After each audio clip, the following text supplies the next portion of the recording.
Welcome back. સમાચારમાં આગળ વાત કરીએ. થરાદ તાલુકાના નાગલા પુલ નજીક આવેલી નર્મદા કેનાલમાં 2 દિવસ પહેલા યુવકે આપઘાત કર્યા હોવાનો મામલો સામે આવ્યો હતો. ઘટનાની જાણ થતાં ફાયર વિભાગે સતત શોધખોળ હાથ ધરી હતી અને આજે યુવાનનો મૃતદેહ કેનાલમાં તરતો મળી આવ્યો હતો, જેને બહાર નીકાળી સરકારી હોસ્પિટલ ખાતે પીએમ અર્થે ખસેડાયો હતો. મૃતકની ઓળખ વાવના રહેવાસી 35 વર્ષીય આરિફ શાહ રહેમાન શાહ ફકીર તરીકે થઈ છે અને તેમની પાસેથી સુસાઇડ નોટ પણ મળી આવી છે. પ્રાથમિક માહિતી પ્રમાણે તેઓ બેંક ઓફ બરોડામાં નોકરી કરતા હતા. પરિવારજનોએ પોલીસ મથકે ફરિયાદ નોંધાવતા પોલીસે સુસાઇડ નોટ કબજે કરીને વધુ તપાસ શરૂ કરી છે.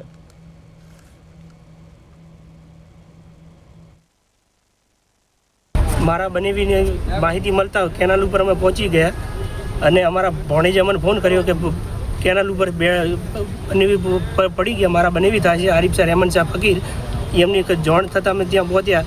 ત્યાં અમને 2 મોબાઈલ અને સુસાઇડ નોટ મળી અને વારંવાર મારા બનેવીને ટોર્ચર કરવામાં આવતા. મારા બનેવીએ પૈસા આપેલા લેવા સારું એ લોકોએ ધમકી આપતા, બેન દીકરીની ઉપાડવાની ધમકી હાલતા, છોકરાની ધમકી હાલતા, ઘરેથી લઈ જતા, કલાક બહાર લઈ જતા અને આવતા એટલે ગાલ ઉપર સોજા જેવું આવતું.